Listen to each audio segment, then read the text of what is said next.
नमस्कार दोस्तों, मैं प्रमोद कुमार और आप देख रहे हैं ज्योति आईएएस। दोस्तों, ज्योति आईएएस में आज हम लेके आए हैं डीएनए। डीएनए मीन्स हो गया अपना डेली न्यूज़ एनालिसिस की गोली। इसमें हमने एक सीरीज़ शुरू करी है प्रीलिम्स महाकुंभ की। बहुत ही ज़्यादा ज़बरदस्त सीरीज़ है जिसमें हम टोटल प्रीलिम्स रिलेटेड दिन भर के क्वेश्चन हैं उनको डिस्कस करेंगे बिल्कुल एक नए अंदाज में। अगर वीडियो पसंद आए तो प्लीज़ फॉलो ज़रूर करना। चलिए शुरू करते हैं आज की सेशन। तो पहला क्वेश्चन है हमारा, डेविएंसी और वेरिटस करके दो नासा के मिशन हैं जो एक प्लेनेट के लिए भेजे गए हैं। तो उसी प्लेनेट का नाम आपसे पूछा गया है, तो उसका नाम मार्स है या फिर वेनस है या सैटर्न है या फिर जुपिटर है। तो उसका जो नाम है वो वेनस है। वेनस पे अभी दो मिशन नासा द्वारा भेजे गए हैं, इनके बारे में जान लेते हैं। तो वेनस क्या है प्रीलिम्स के लिए हमारे लिए इम्पोर्टेंट है वेनस। तो ये सेकंड ऑब्जेक्ट है स्काई में मून के बाद, और ये सेकंड क्लोजेड है सन के पास। और सबसे पहले कौन है, फिर पहले मरकरी है, उसके बाद क्या है वीनस है, फिर क्या है अर्थ है। और अर्थ क्या है, वीनस की जुड़वा बहन भी कहते हैं, अर्थ ट्विंस भी बोलते हैं क्योंकि इनका जो साइज है वो सिमिलर है। फिर जान लेते हैं डेविएंसी प्लस के बारे में। क्या है, एक डीप एटमॉस्फेरिक इन्वेस्टिगेशन करेगा किसकी, गैसेस की और केमिकल की, और जो उसकी केमिस्ट्री वगैरह के बारे में जानेगा और उसकी इमेज वगैरह लेगा और इससे पता करेगा कि ये कैसे प्लेनेट बना था और उसके कैसे इवॉल्वेशन हुआ था।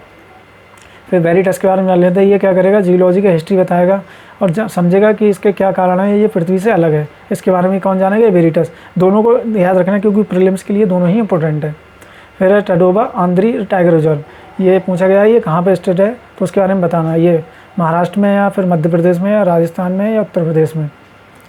तो देख लेते हैं ये क्या है, टाइगर रिजर्व है चंद्रपुर डिस्ट्रिक्ट है महाराष्ट्र की, वहाँ पे है। और ये महाराष्ट्र का सबसे पुराना और सबसे लंबा नेशनल पार्क है। प्रीलिम्स के लिए इंपॉर्टेंट है, दोनों पॉइंट ध्यान रखना। फिर क्या है नेक्स्ट क्वेश्चन हमारा कि अभी क्या है परफॉर्मेंस ग्रेडिंग इंडेक्स 2020 ये स्टेट और यूटी के लिए रिलीज़ करी गई थी। तो ये किसके द्वारा रिलीज़ करी गई है, रमेश पोखरियाल जी के द्वारा या अमित शाह जी के द्वारा या फिर नरेंद्र मोदी जी के द्वारा या रामनाथ कोविंद जी के द्वारा। तो ये बताना है आपको। तो ये करी गई है रमेश पोखरियाल जी हैं जो मिनिस्टर हैं, मिनिस्ट्री ऑफ एजुकेशन के मंत्री हैं, उनके द्वारा ये रिलीज़ करी गई है। तो इसको जान लेते हैं। ये क्या है, एक इनिशिएटिव है जो कि department of school education and literacy जिसे DOSEL बोलते हैं इम्प्लीमेंट करा था। इससे क्या होगा, right to children to free education और कंपल्सरी एजुकेशन, मतलब एक तरीके से है कि एक बच्चों को फ्री एजुकेशन और कंपल्सरी एजुकेशन दी जाए, जिससे क्या होगा कि इंप्रूवमेंट होगा एक्सेसिबिलिटी मतलब पहुंचने में, एजुकेशन मिलने में उन्हें आसानी हो। तो उसी की बिहार पे ये ग्रेडिंग बताएगी। तो अभी क्या है 7 जनवरी को इसकी रिपोर्ट आई, तो उसमें बताया गया कि पंजाब टॉप पे रहा, फिर उसके बाद तमिलनाडु, फिर उसके बाद केरला। ये ऐसे स्टेट हैं जिन्हें टॉप करा है किसके अंदर, PGI स्कोर के अंदर। यहाँ पर आप देख भी सकते हो मैप के अंदर, पंजाब को मिले हैं 929, फिर केरला को 901, फिर तमिलनाडु को 906। इस तरीके से सबको दिया गया है। और जो ज़्यादा ग्रीन में है, ज़्यादा डार्क में है ग्रीन, तो वो उनकी परफॉर्मेंस अच्छी रही है, और जो ज़्यादा लाल में है तो उनकी परफॉर्मेंस अच्छी नहीं रही। जैसे यहाँ पे जम्मू कश्मीर है ये, तो इसकी परफॉर्मेंस अच्छी नहीं रही है। नेक्स्ट देखते हैं कि अभी क्या है, किस स्टेट के द्वारा नॉलेज इकॉनमी मिशन स्टार्ट करा गया है, लॉन्च करा गया है। कर्नाटक द्वारा या फिर केरला द्वारा या असम द्वारा या फिर पंजाब द्वारा।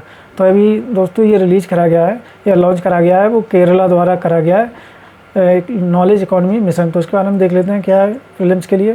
तो नॉलेज इकॉनमी मिशन जो है अभी जॉब के प्रोस्पेक्ट व्यू से अभी ये स्टार्ट करा गया है, जिससे क्या होगा जो नॉलेज वर्कर होंगे उनको सपोर्ट मिलेगी गवर्नमेंट स्टेट की तरफ से। तो बस इतना आपको ध्यान रखना है, ये क्या है एक जॉब प्रोस्पेक्टिव व्यू से इसे रखा गया है।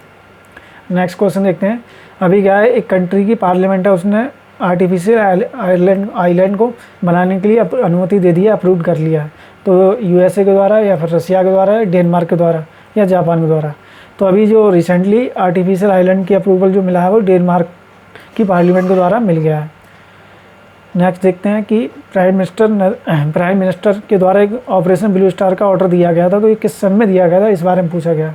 1984 में, 1947 में, 1980 में या 1971 में। तो ये जो ऑपरेशन ब्लू स्टार का ऑर्डर दिया गया था, तो ये 1984 में दिया गया था और ये इंदिरा जी के कार्यकाल में दिया गया था। नेक्स्ट क्वेश्चन है हमारा कि आई फैमिला क्या है, अभी एक न्यूज़ में था, तो उसके बारे में पूछा है कौन सा ऑप्शन आपका करेक्ट है। तो ये क्या है, पहला ऑप्शन है कि इंटरपोल के द्वारा एक नया डेटाबेस, ग्लोबल डेटाबेस बनाया जा रहा है जिसका नाम आई फैमिला है। तो ये ऑप्शन आपका बिल्कुल करेक्ट है। दूसरा ऑप्शन देखते हैं कि ये आइडेंटिफाई करेगा मिसिंग पर्सन को किसके द्वारा, जो उनके फैमिली है उनके DNA के द्वारा, जिससे क्या हेल्प मिलेगी जो मेंबर कंट्री हैं वो तो उससे क्या करेगी, पुलिस केस को आसानी से सॉल्व कर लेगी, उन्हें पकड़ लेगी।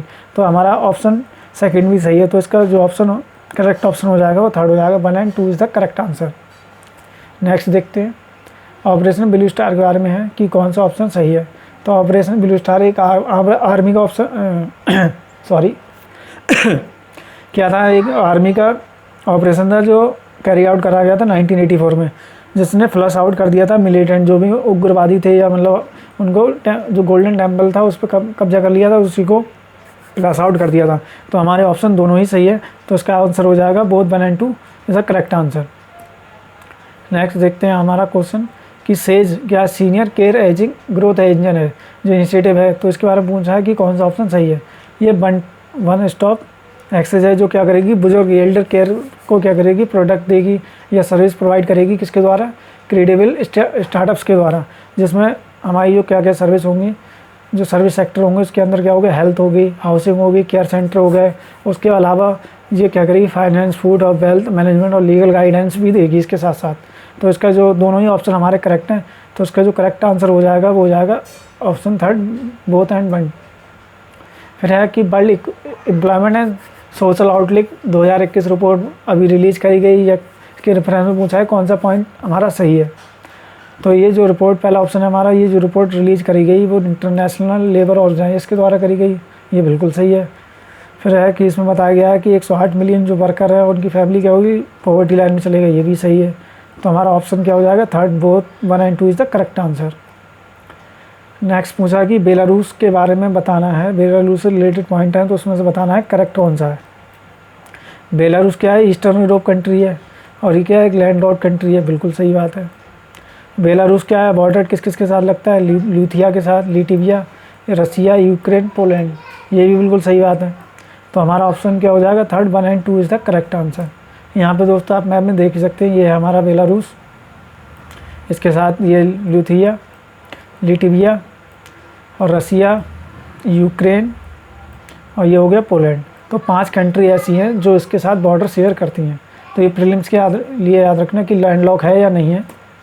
फिर है अभी एक नया न्यू वेरिएंट देखा गया है मैक्सिको में और यूरोप में, तो इसका नाम पूछा गया है कि इस न्यू वेरिएंट का नाम क्या है। अभी T478 के V1617, B1617, B16172। तो इसका जो करेक्ट आंसर हो जाएगा वो हो जाएगा T478 के। अभी जो है नया वेरिएंट देखा गया है कि यहाँ पर मैक्सिको में और यूरोप के कंट्रीज़ में भी इस वेरिएंट को देखा गया है। अभी क्या हुआ है कि प्राण वायु देवता पेंशन स्कीम के रिस्पेक्ट में पूछा गया है। तो ये आपको बताना है कौन सा स्टेटमेंट इसके रिगार्डिंग ठीक है। तो हरियाणा गवर्नमेंट ने ये इनिशिएटिव स्टार्ट कराया गया है कि जो ऑनर करेगी जितने भी ट्री हैं 75 तक के, उनको क्या कराएगा, सभी ट्री को ऑनर करा जाएगा। ये भी ऑप्शन बिल्कुल ठीक है कि हरियाणा गवर्नमेंट द्वारा 75 वर्ष तक के जितने पेड़ हैं उनको क्या करा जाएगा, ऑनर करा जाएगा। सेकेंड है, इसमें एक पेंशन अमाउंट दी जा रही है जो कि होगी आपकी 2500 की हर साल। तो ये भी हमारा बिल्कुल सही है। तीसरा ऑप्शन है हमारा कि जो है अर्बन लोकल बॉडीज डिपार्टमेंट के द्वारा ये पेंशन दी जाएगी, ये भी बिल्कुल ठीक है हमारा ऑप्शन। तो हमारा जो फोर्थ ऑप्शन है वो करेक्ट है, all the above is the correct answer, सारे आंसर हमारा ठीक है।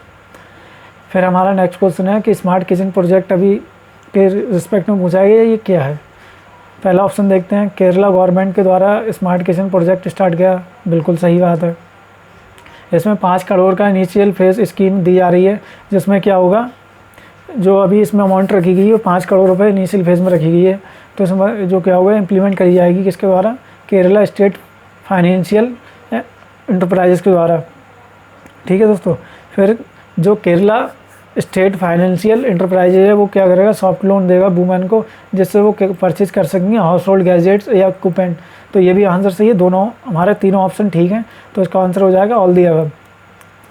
थैंक्स फॉर वॉचिंग दोस्तों। अगर हमारी वीडियो आपको पसंद लगी हो तो अपने फ्रेंड के साथ शेयर करें, लाइक करें, शेयर करें, वीडियो को लाइक करें और चैनल पे नए हैं तो सब्सक्राइब कर लें। अगर कुछ भी आपको कमेंट करनी है तो कमेंट सेक्शन में हमसे आप पूछ सकते हैं और कुछ सजेशन देना चाहें तो कमेंट भी कर सकते हैं।